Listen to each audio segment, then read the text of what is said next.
Hello friends, आप देख रहे हैं target with Chandra YouTube channel. मैं हूं चंद्रभान। तो जैसे हम लोगों ने बात की थी कि जो मैकाले है, मैकाले गवर्नर जनरल की परिषद में कानूनी सलाहकार बन करके आता है और उसने किस तरीके से जो है सुझाव दिए कि अंग्रेजी शिक्षा जो है वो बहुत ही ज़रूरी है और शिक्षा का माध्यम अंग्रेजी होना चाहिए। और अपना प्रतिवेदन वो पाश्चात्य जो विवाद था उसमें से दोनों वर्ग जो थे उनकी दलीलों को सुन करके उसने अपना जो सुझाव दिया, अपना जो विवरण रखा था 2 फरवरी 1835 ईस्वी को तत्कालीन governor general Lord William Bentinck के समक्ष।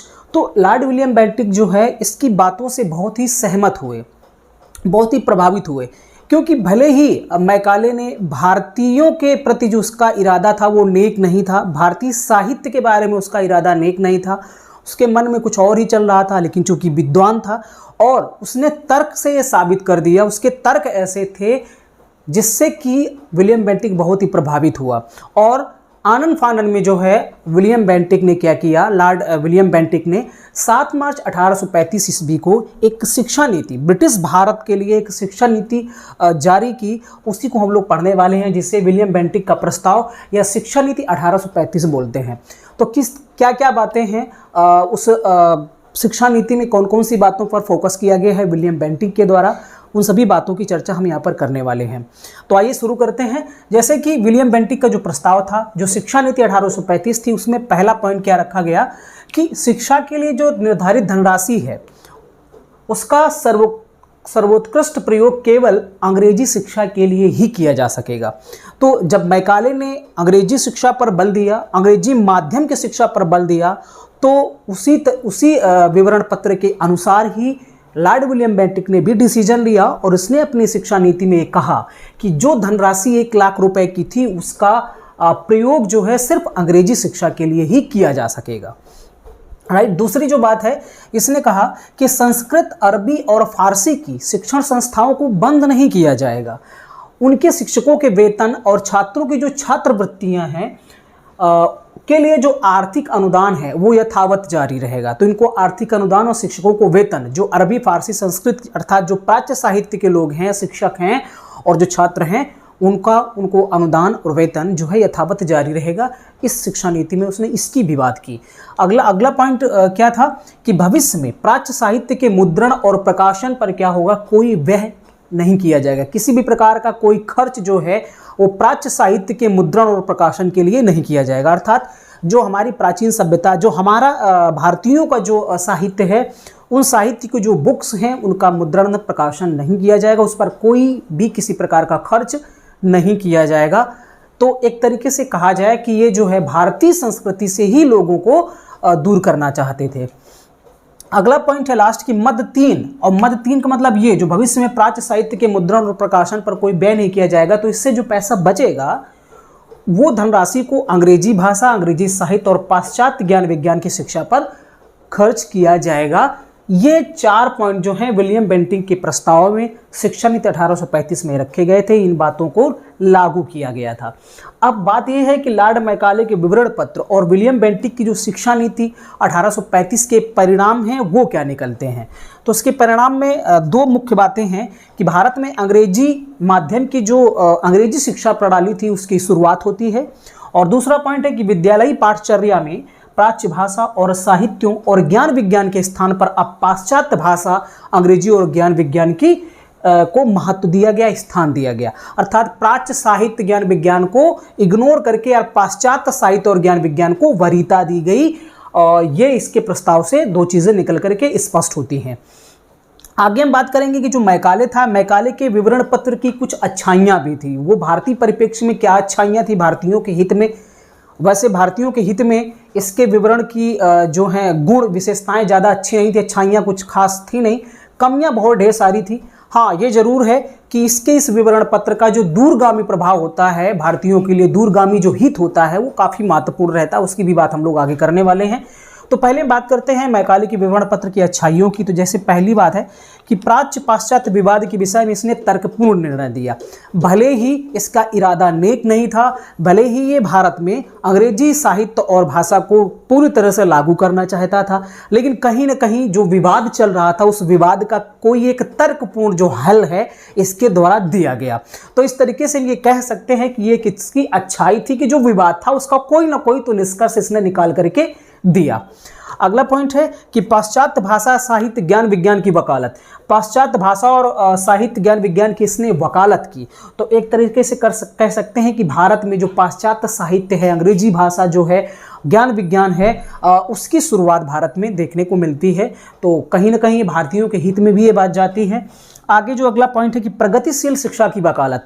अब प्रगतिशील शिक्षा की वकालत का मतलब क्या है कि जो परंपरागत शिक्षा विधि जो शिक्षा थी हमारे भारत में, जो रूढ़िवादी शिक्षा थी, वो रूढ़िवादी शिक्षा अब प्रगतिशील शिक्षा में बदलने में जो योगदान है वो मैकाले की इस अंग्रेजी माध्यम की शिक्षा ने दिया। तो कहीं ना कहीं जो लोग हैं उनके अंदर जागरूकता आई और नई नई चीज़ों से वो परिचित होते हैं, विज्ञान से परिचित होते हैं। इस तरीके से जो है एक प्रगतिशील शिक्षा आती है जो वर्तमान उस समय की तत्कालीन परिस्थितियों के हिसाब से जरूरी थी। अगला पॉइंट है कि शिक्षा के क्षेत्र में धार्मिक तटस्थता की नीति। ये बहुत ही चालाक था। इसने क्या नियम रखा था? इसने ये नियम लगाया कि जिस तरह से हिंदू पाठशालाओं में हिंदू धर्म की शिक्षा और मदरसों में मकतबों में मुस्लिम धर्म की शिक्षा और ईसाई मिशनरियों के जो स्कूल थे उसमें ईसाई धर्म की शिक्षा दी जाती थी। तो इसने क्या किया कि अब जो सरकार से अनुदान प्राप्त जितनी भी संस्थाएं हैं, विद्यालय, कॉलेज हैं, उनमें किसी भी प्रकार की कोई धार्मिक शिक्षा नहीं दी जाएगी, अनिवार्य नहीं होगी। इस तरीके का जो प्रावधान है इसके विवरण पत्र से आता है। तो हम कह सकते हैं ये भी एक तरीके से इसकी एक अच्छाई थी, ये भी इसकी अच्छाई थी। अब इसके पीछे उसके इरादे जो हैं वो नेक भले ना रहे हों, लेकिन इसका कहीं ना कहीं कुछ परिणाम जो है वो देखने को मिलता है कि हाँ सही था। क्योंकि अब धार्मिक शिक्षा को इसलिए अनिवार्य नहीं किया गया क्योंकि मैंने पिछले वीडियो में भी बताया था कि जब किसी के धर्म को आप जो है ख़त्म करना चाहते हैं, किसी के धर्म के बारे में आप गलत बोलते हैं, किसी के धार्मिक भावनाओं को अगर आप आहत करते हैं तो ऐसे में वो विरोध करना शुरू कर देता है। तो धार्मिक भावनाएं लोगों की आहत ना हो, भारतीयों की जो है धार्मिक भावनाएं आहत ना हो और चालाकी से जो ये प्रावधान बाकी के जो कर रहा है वो लागू हो जाए, इसलिए इसने ऐसा किया था। तो ये कुछ विवरण पत्र की अच्छाइयाँ हम कह सकते हैं इसकी। अब इसकी कमियों के बारे में बात करें तो जैसे धारा 43 थी, 43 सेक्शन, जिसमें से प्राच्य साहित्य और पाश्चात्य साहित्य, और जिसमें विद्वान और साहित्य के बारे में समस्या थी कि ये किसको, कौन से विद्वान की बात की जा रही है। तो इसका जो है इसने पक्षपातपूर्ण व्याख्या की। इसके मन में एक ये था, भले ही इसने ये कहा कि जो है इस साहित्य का मतलब प्राच्य और पाश्चात्य दोनों के साहित्य से है, और विद्वान का मतलब सिर्फ भारतीय विद्वानों से नहीं बल्कि ये जो लॉक और मिल्टन की कविताओं के जानकार भारतीय हैं उनके, वो भी जो हैं वो विद्वान कहलाएंगे, भारतीय विद्वान कहलाएंगे। तो इस तरीके से कहीं ना कहीं ये जो है भारतीय संस्कृति सभ्यता को एकदम समूल नष्ट करना चाहता था। और इसके बारे में मैं एक बात बताऊं कि ये जो है बंगाल में जब ये था तो बंगाल से ही इसने क्या किया था कि एक पत्र लिखा था अपने पिताजी को, और इसने ये कहा था कि अगर हमारी ये योजना, हमारी जो ये शिक्षा योजना है ये सफल रहती है और 30 वर्ष तक अगर ये लागू रहती है तो एक समय ऐसी स्थिति बनेगी कि बंगाल के अधिकतर उच्च वर्ग के जो मूर्ति उपासक हैं वो समाप्त हो जाएंगे, अर्थात वो मूर्ति उपासना को छोड़ देंगे, अर्थात भारतीय संस्कृति, भारतीय कल्चर को वो त्याग देंगे अगर मेरी ये योजना 30 वर्ष तक लागू रही तो, अगर इसी तरीके से चलता रहा तो कहीं ना कहीं इसके इरादे नेक नहीं थे लॉर्ड मैकाले के, और चालाक तो बहुत ही था। प्राच्य साहित्य की आलोचना, इसने प्राच्य साहित्य की आलोचना की तो ये भी कहीं ना कहीं द्वेषपूर्ण था। इसने कहा कि हमारा जो पाश्चात्य साहित्य है उसे दुनिया की सर्वश्रेष्ठ और सबसे बुद्धिमान जातियों ने लिखा है, और हमारे पाश्चात्य साहित्य का इतना विशाल ज्ञान का भंडार है जिसके आगे अरब और भारतीय जो साहित्य है वो नगण्य है, अर्थात ना के बराबर है।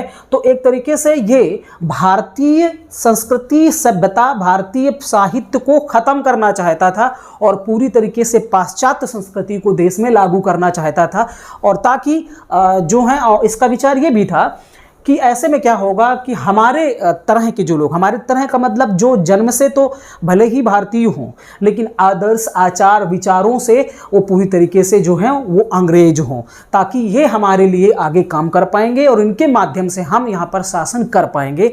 तो इस तरीके से ये काम करना चाहता था। अंग्रेजी को शिक्षा का माध्यम बनाना अनुचित था। अब आप सोचिए कि जिस देश में अशिक्षा का माहौल हो, जहां साक्षरता दर बहुत ही कम हो और वहां पर आप शिक्षा का माध्यम अंग्रेजी बनाएंगे तो ऐसे में बहुत सारे लोग जो हैं वो शिक्षा से वंचित हो जाएंगे। लेकिन चूंकि इसका उद्देश्य था कि हम उच्च वर्गों को सिर्फ शिक्षित करें और इसने ये भी कहा कि उच्च वर्गों को शिक्षित करेंगे तो जो नॉलेज है, जो ज्ञान है, जो शिक्षा है वो छन छन करके नीचे जाएगी। इसने निस्यंदन सिद्धांत दिया, फिल्ट्रेशन थ्योरी की बात की और कई ये भी इसने कहा कि हमारे पास इतना पैसा नहीं है सरकार के पास, हम इतना पैसा बर्बाद नहीं करना चाहते हैं कि सभी को हम शिक्षा दे पाएँ। तो कहीं ना कहीं जो है अंग्रेजी को माध्यम बना देने से बहुत सारे लोग जो हैं शिक्षा से वंचित रह जाते हैं। तो ये भी एक तरीके से इसकी बहुत बड़ी जो है कमी थी। केवल उच्च वर्ग के लिए शिक्षा की व्यवस्था का सुझाव जो था वो अनुचित था। शिक्षा देखिए है लोगों का, सभी का जन्मसिद्ध अधिकार है, सभी को शिक्षा मिलना चाहिए और ये एक तरीके का मानवीय अधिकार है। ये मूल अधिकार नहीं, ये मानवीय अधिकार है कि बिना शिक्षा के मनुष्य एक पशु के समान होता है। शिक्षा ही वो एक चीज़ है जो मनुष्य को पशु से मनुष्य बनाती है, एक मानवता का जो है पाठ पढ़ाती है, उसको एक संस्कृति, एक सभ्यता देती है। ये कहीं ना कहीं शिक्षा के माध्यम से ही होता है और अगर मनुष्य शिक्षित नहीं है तो वो एक तरीके से पशु समान ही रह जाता है। तो अब केवल उच्च वर्गों को शिक्षा देने का मतलब है कि आप किसी न किसी को वंचित कर रहे हैं, निम्न वर्ग को आप वंचित कर रहे हैं, उनके मानवीय अधिकारों से आप उनको वंचित करना चाह रहे हैं। तो ये भी बहुत बड़ी जो है इसकी एक तरीके से कमी थी मैकाले के इस विवरण पत्र की। तो ये जो है भारतीय साहित्य का एकदम प्रबल विरोधी था। हालांकि इसने जो भी चीज़ें की इसका इरादा भले ही कुछ रहा हो, नेक ना रहा हो, लेकिन जो दूरगामी परिणाम होते हैं इसके द्वारा जो ये विवरण पत्र में बातें रखी गई थी उसके परिणाम जो हैं वो भारत के हित में ही जाते हैं। आज मैं अगर आप वर्तमान की बात करूं तो अब अंग्रेजी मीडियम के स्कूलों में बच्चों को पढ़ाने वाले जो गार्जियंस हैं, अभिभावक हैं, पेरेंट्स हैं, वो बड़ा ही गर्व फील करते हैं और कहते हैं बड़े गर्व से कि हमारा बच्चा जो है वो इंग्लिश मीडियम में पढ़ता है, कॉन्वेंट में पढ़ता है। तो देखिए आज बदल चुका। हम अपनी संस्कृति, अपनी सभ्यता को, अपनी भाषा को अपनाने से हम गुरेज कर रहे हैं। हम अपनी ही संस्कृति को, अपने ही कल्चर को हे दृष्टि से देखते हैं। तो ये क्या है, आज के समय में यही है। हालांकि इसके जो दीर्घकालीन प्रभाव होते हैं उनकी अगर बात करें तो भारतीयों को पाश्चात्य साहित्य व ज्ञान विज्ञान की जानकारी मिली। भारतीयों को पाश्चात्य साहित्य ज्ञान की जानकारी मिलने से क्या फ़ायदा हुआ कि आप यहाँ के भारतीय जो लोग हैं वो विदेशों में भी पढ़ सकते थे। और बहुत सारे हमारे देश के जो महापुरुष हैं, आप देखते हैं कोई कैम्ब्रिज यूनिवर्सिटी से, कोई कहीं से पढ़ करके आता है, तो कहीं ना कहीं अब वहाँ पढ़ने के लिए अंग्रेजी भाषा आनी चाहिए क्योंकि वो माध्यम उनकी भाषा का वही था। तो इस तरीके से वहाँ की जानकारी जो है, वहाँ ज्ञान विज्ञान की जानकारी, पाश्चात्य कल्चर के बारे में जानकारी मिली। तो कह सकते हैं कि एक तरीके की आधुनिकता जो है भारतीयों के अंदर आई। हम ये मानते हैं कि हमारे देश के जो धर्म है, हमारे जो वेद पुराण जो हैं, कहीं ना कहीं देखिए ये किसी एक देश की बात नहीं है, पूरी दुनिया के जितने भी धार्मिक ग्रंथ हैं, जितने भी धर्म हैं, सब पे अच्छाई भी है और सब पे बुराई भी है। ये सिर्फ भारत के साथ ऐसा नहीं है कि भारत के साथ ऐसा है। तो हम ये चाहते हैं, और या दुनिया का कोई भी व्यक्ति या भारत का कोई भी व्यक्ति यही चाहेगा कि हमारी जो संस्कृति है वो हम तक हमारी ख़त्म ना हो, समाप्त ना हो। हाँ, उनमें कुछ सुधार हो सकते हैं, लेकिन अब ये नहीं है कि हमारी संस्कृति, हमारी सभ्यता, हमारे साहित्य को आप बिल्कुल से समूल नाश कर दें या उसका आप इतना मखौल उड़ा दें, उसका मजाक बना दें। ऐसा तो बर्दाश्त नहीं किया जा सकता है। क्योंकि हम इंडियन हैं और हमारा अपना एक कल्चर है और हम उस कल्चर को प्राचीन समय से जी रहे हैं। तो हमको गर्व होता है कि हम भारतीय हैं और हमारा जो भारतीय कल्चर, हमारे जो वेद पुराण हैं वो जो हैं वो बहुत ही अच्छे हैं, उनमें बहुत अच्छी बातें बताई गई हैं। तो ये सारी चीज़ें, भारत में भौतिक उन्नति का मार्ग प्रशस्त होता है। इसके दीर्घकालीन जो परिणाम होते हैं, प्रभाव होते हैं, अच्छे होते हैं। भारत में भौतिक उन्नति का मार्ग प्रशस्त होता है। इसके समय में जो है आध्यात्मिक और भौतिक शिक्षा पर बल दिया गया था और इससे कहीं ना कहीं जो है भौतिक उन्नति जो है वो काफ़ी होती है, भौतिक उन्नति का मार्ग प्रशस्त होता है। भारत में सामाजिक जागरूकता का उदय होता है। जो बहुत सारे अंधविश्वास और रूढ़िवादी विचार थे, जो परंपरागत तरीके से चल रहे थे, जो कि समाज के हिसाब से सही नहीं थे, वो क्या हुआ कि जब भारतीय नागरिक जागरूक हुए, वो पढ़े और पाश्चात्य कल्चर को अपनाया, तो कहीं ना कहीं उनके अंदर एक जागरूकता आती है, एक मॉडर्न वो बनते हैं और उन रूढ़िवादी विचारों को नष्ट करते हैं। तो एक तरीके से सामाजिक जागरूकता भी हमें देखने को मिलती है। भारत में राजनीतिक जागरूकता का भी उदय होता है, जैसे कि अंग्रेजों के समय में शुरुआत में हम देखते हैं कि जो है आपस में लड़ाई होती रहती थी, राज्य विस्तार के लिए लड़ाई होती रहती थी। तो वो एक तरीके से जो है राष्ट्रीय संकीर्णता थी, वो राष्ट्रीय जागरूकता नहीं थी, वो राष्ट्रवाद का उदय नहीं था। लेकिन जब ये अंग्रेज आते हैं तो अंग्रेजों की वजह से ही जो है भारतीयों के अंदर एक तरीके की राष्ट्रवाद की भावना जागृत होती है। तो देखिए कहीं ना कहीं जो गलतियां होती हैं, उन गलतियों से भी कुछ चीज़ें सीखने को मिलती हैं। अंग्रेज इस देश में ना आए होते तो शायद इस देश के हिंदू मुस्लिम एक होकर के अंग्रेजों का सामना ना किए होते। अंग्रेज इस देश में ना आए होते तो शायद वो जो देश जो टुकड़ों में बटा हुआ था वो एक ना होता। अंग्रेज ना आए होते तो इस देश का किसान, इस देश का मजदूर, इस देश का उच्च वर्ग, इस देश का साहूकार, इस देश के जमींदार सारे मिल करके अंग्रेजों से न लड़ते। अंग्रेज ना आए होते तो इस देश में प्रथम स्वतंत्रता संग्राम भी ना होता। तो कहीं ना कहीं जो है उनकी वजह से हमारे देश में जो है एक तरीके की राजनीतिक जागरूकता लोगों के अंदर आती है, उदय होता है उसका। आगे बात करें कि भारत में अंग्रेजी भाषा का वर्चस्व है, तो एक तरीके का ये कुप्रभाव भी देखने को मिलता है कि अब लोगों ने क्या किया कि अंग्रेजी भाषा को अपनाना शुरू किया। और आज के समय में तो मैंने पहले बताया ही कि आज अंग्रेजी बोलने वाले को बोलते हैं कि बहुत ही अच्छी पर्सनालिटी का बंदा है, देखो अंग्रेजी बोल रहा है।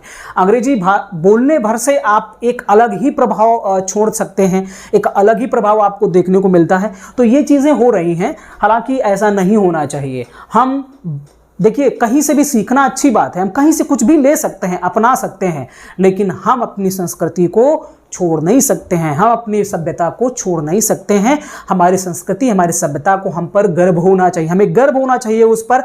हाँ, ये जरूर है कि हम कहीं से कुछ भी अच्छाई है उसको ले लें, उसको ग्रहण कर लें, ये ग्रहण करना चाहिए। पाश्चात्य जो कल्चर है उससे भी हमें बहुत सारी चीज़ें अच्छी मिल सकती हैं, उसे हमें एक्सेप्ट करना चाहिए, लेकिन हमें अपनी चीज़ों को हे दृष्टि से, हे नज़रिए से नहीं देखना चाहिए। आज इस देश में जो है अंग्रेजी का इतना ज़्यादा वर्चस्व है कि धीरे धीरे हिंदी बोलने वालों की संख्या कम हो रही है। शुद्ध हिंदी तो कोई बोल ही नहीं पाएगा। और आप जितना भी विकसित जो सिटी हैं भारत की, जो जैसे आप साउथ इंडिया जाएंगे, महाराष्ट्र जाएंगे, गुजरात है, इधर जाएंगे आप कर्नाटका, तो अब इधर क्या है, हिंदी का तो महत्व बहुत ही कम है, अंग्रेजी बोलने वाले लोगों की संख्या ज़्यादा हो रही है। तो कहीं ना कहीं जो है अंग्रेजी का वर्चस्व बहुत ही बढ़ रहा है देश में। आज की हालात तो आप देख ही रहे हैं। भारत में पाश्चात्य सभ्यता और संस्कृति का प्रवेश, तो इसी बहाने जो है देश में पाश्चात्य सभ्यता का प्रवेश होता है। अब आप कौन आपको जो है भारतीय संस्कृति के पहनावे, रहन सहन, भाषा में देखने को मिलेगा? कौन आपको धोती कुर्ता पहने मिलेगा?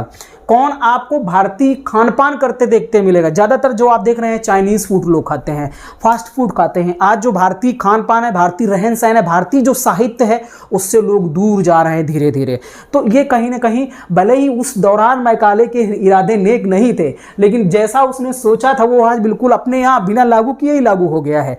तो इस तरह से, और कहीं ना कहीं इसकी ज़रूरत भी है, क्योंकि अगर हमें पूरी दुनिया को जानना है, हमें अंतर्राष्ट्रीय चीज़ों को जानना है, हम किसी दूसरे देश में पढ़ने जाना चाहते हैं, तो अंग्रेजी आना भी ज़रूरी है और हमें पाश्चात्य कल्चर को अपनाना ज़रूरी है। लेकिन बात वही है कि हम कुछ भी हो जाएं, कुछ भी अपना लें, लेकिन हम ये ना भूलें कि हम एक भारतीय हैं और हमारी भी अपनी एक संस्कृति है जिस पर हमें गर्व होना चाहिए। तो इस तरीके से जो है विलियम बेंटिंक का प्रस्ताव शिक्षा नीति 1835, लॉर्ड मैकाले के विवरण पत्र की जो परिणाम होते हैं वो क्या होते हैं उस पर हमने बात की।